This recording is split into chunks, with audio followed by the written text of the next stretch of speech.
जय हिंद साथियों। स्वागत है आप सभी का शाइन वाईटी क्लासेस में। हिंदी शॉर्ट हैंड की प्रैक्टिस डिक्टेशन 80 शब्द प्रति मिनट गति से डिक्टेशन 5 सेकंड में शुरू होगी। स्टार्ट। किसी भी हादसे का सबक यह होना चाहिए कि आगे ऐसे इंतजाम किए जाएं ताकि वैसी घटना दोबारा ना हो। मगर विडंबना है कि लगभग एक ही प्रकृति के हादसों का सिलसिला बना रहता है। सरकार की ओर से आगे सब ठीक करने के आश्वासन से ज़्यादा कुछ भी ठोस सामने नहीं आता।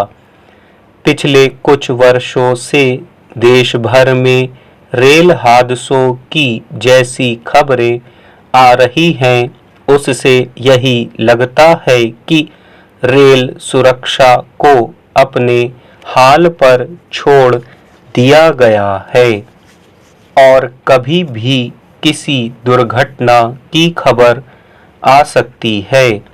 सवाल है कि अगर देश के अलग अलग हिस्सों में आए दिन रेलगाड़ियां हादसों का शिकार हो रही हैं, तो उसके लिए किसकी जवाबदेही बनती है और उसमें सुधार के लिए ठोस उपाय करने की जिम्मेदारी किसके कंधे पर है। गौरतलब है कि ओडिशा के कटक जिले के निर्गुड़ी में रविवार को बंगलुरु कामाख्या एसी एक्सप्रेस के 11 डिब्बे पटरी से उतर गए। इस हादसे में एक व्यक्ति की मौत हो गई और अन्य कई लोग घायल हो गए। हो सकता है कि कटक में हुई दुर्घटना में जान माल का ज़्यादा नुकसान न होना राहत की बात मानी जाए, लेकिन 11 डिब्बों का पटरी से उतरना एक गंभीर घटना ही है।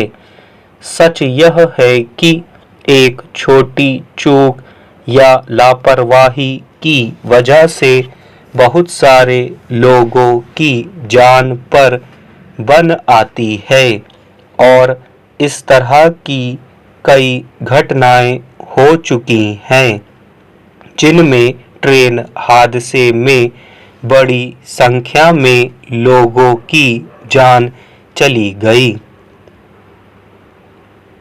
ऐसे हर हादसे के बाद सरकार की ओर से जांच और कार्रवाई करने की बात कही जाती है, लेकिन सवाल है कि चलती ट्रेन के पटरियों से उतरने और उससे उपजे जोखिम से यात्रियों को कब मुक्ति मिलेगी।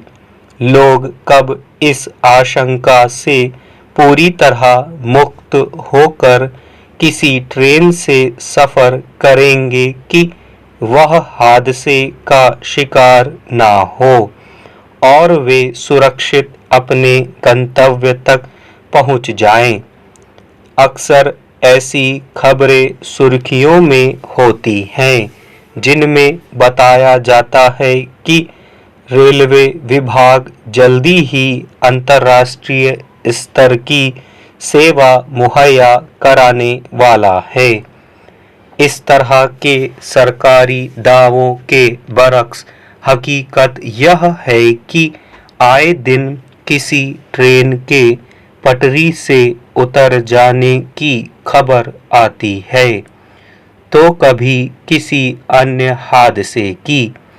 अगर दुर्घटना को लेकर लोगों के भीतर किसी तरह का केवल डर भी बैठता है, तो इसका कारण लगातार होने वाले रेल हादसे ही होते हैं। जितने दावे नई और तमाम सुविधाओं से लैस आधुनिक ट्रेनें चलाने के किए जाते हैं, उतना ही ध्यान अगर ट्रेनों के संचालन, बुनियादी ढांचे के विकास और उसके मजबूत करने पर दिए जाएं, तो शायद हादसों को कुछ लगाम दिया जा पाता। स्टॉप।